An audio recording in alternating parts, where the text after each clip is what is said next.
Samantala, bukod po sa Dangwa sa Maynila, may iba pang mga tindahan sa Metro Manila na pwede pong bilhan ng mga mura pero dekalidad na bulaklak para po sa undas. Alamin kung saan ang mga yan sa balitang hatid ni Jamie Santos. Magagandang bulaklak ba ang hanap nyo para sa inyong mga yumao? Kung ayaw nyong makipagsiksikan at mabilad sa init, dito sa Manila Seedling Bank Environmental Center sa Quezon Avenue sa Quezon City, solve na ang problema nyo.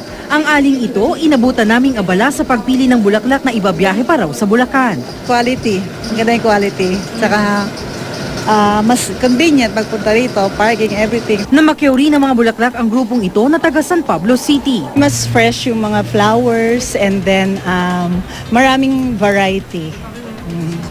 Mas maluwag and hindi pa siya masikip. Siyempre naka-aircon yung mga bulaklak namin. Dito sa Puente Espina Farm sa Quezon City, ang bentahan nila ng isang bundle ng orchids ay naglalaro sa 180 to 250 pesos, depende sa size. Ang mukara naman, 30 pesos per stem, 300 pesos naman ang bundle of 10. Naglalaro naman sa 180 to 250 pesos, depende sa size ang bundle of 10 ng Dancing Lady. 130 pesos naman ang bungkos ng Malaysian Mums. Ang imported na carnation naman ay 300 pesos. 310 pesos naman ang single spray.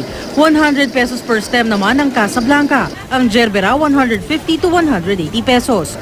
Kung di ka naman daw nagtitipid at may malaki ka namang budget, swak na swak ang magagandang imported roses na ito na 1,800 pesos ang bundle of 20. Ang garden rose naman na ito, 200 per stem. 500 to 600 pesos kung naka-arrange na.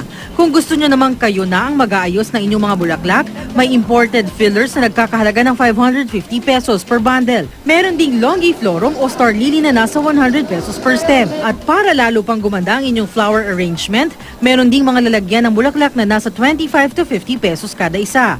Sa tapat ng Farmers Market sa Cubao, may hilera rin ang tindahan ng mga bulaklak.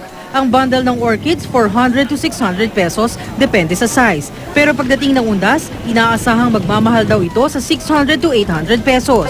Kung limitado naman ang budget, nariyan namang individual flower arrangement gaya nito na nasa 100 to 150 pesos.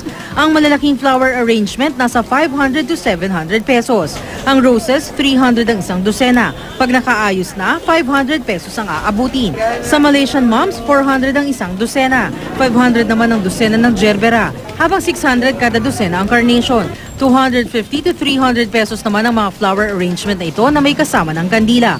Mas mamahal dito sa Dangwa po. Maganda dito. Maluwag at saka sip po kami dito. Kung hanap ay bulaklak ngayong undas, maraming pwedeng pagbilhan na swak sa inyong budget. Jamie Santos, GMA News.